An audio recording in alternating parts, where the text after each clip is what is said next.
welcome to this very important sort of unveiling of a film that won't be showed on CBC until later this week. So I think you're about the third or maybe the fourth group that's had a chance to see this already. For those of you who I haven't already met tonight in wandering around, my name is Peter Robinson. I'm the Chief Executive Officer of the David Suzuki Foundation. And I really want to thank you for coming to this event tonight. You're going to hear a little bit more about this film before we show it. But I couldn't help thinking as I drove down here tonight, and it was, when you listen to the CBC News at 6 o'clock, you get a fairly fulsome description of what's going on. But on my way here, I thought, oh my God, it's a really bad day for news, of course, because we had the double whammy of more fear and loathing of the economy, followed by our environment minister talking about being potentially the first country in the world to essentially withdraw from the Kyoto Protocol. And the combination of those two events, as you think about it, just means how daunting are the tasks of groups like the David Suzuki Foundation or others that are actually trying to say, you know, it doesn't have to be all doom and gloom. We can actually create something that's actually pretty good.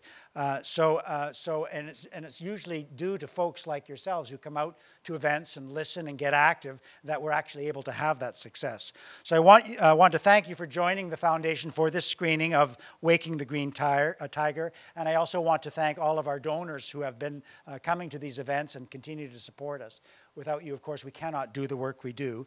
For those of you who are just new to the foundation now at this event tonight, well, hopefully before you leave, you'll get a bit more information. Just so you know the lay of the land. Where are the staff from DSF tonight? I know they're here. Can you just raise your hands? Half the audience are staff from DSF. I can't believe that. We have one of our board members as well, and I just want to point her out, Elaine Wong. Elaine is our treasurer, and she does an amazing job to keep us under control. So just to give you a bit of a background, I think most of you know we're 20 years old now. We're moving into our 21st year. And the foundation, David and Tar actually formed it way back in the day, to look at a different way to approach environmental issues. And it wouldn't be just an advocacy approach. It would be based in some really sound commitment to looking at the science. And it would also involve a really healthy dose of communications and engagement. On the notion, if you think about it, that science without communications is kind of not going to go anywhere, and communications without science is a bit hollow. So we wanted to try to build those two together on the basis that through that active combination of those ingredients, could you get a more formidable sort of approach to the way that environmental issues are looked at. And over those 20 years, of course, we've had lots of success with that combination.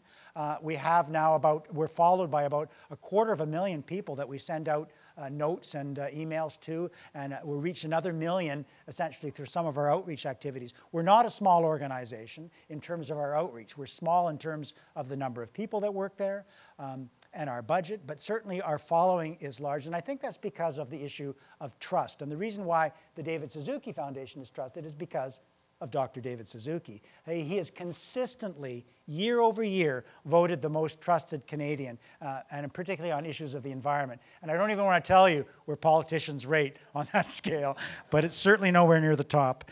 And over the years, we've done quite a bit of work, as I said, through those various pieces. More recently, we've done things such as, for example, being involved in the Boreal Forest Agreement, which was a conservation effort at trying to sort of set aside large tracts of boreal forest. And DSF's role has been really belatedly to try to come to that and make sure that First Nations have a voice in that, because it hadn't been done at that point.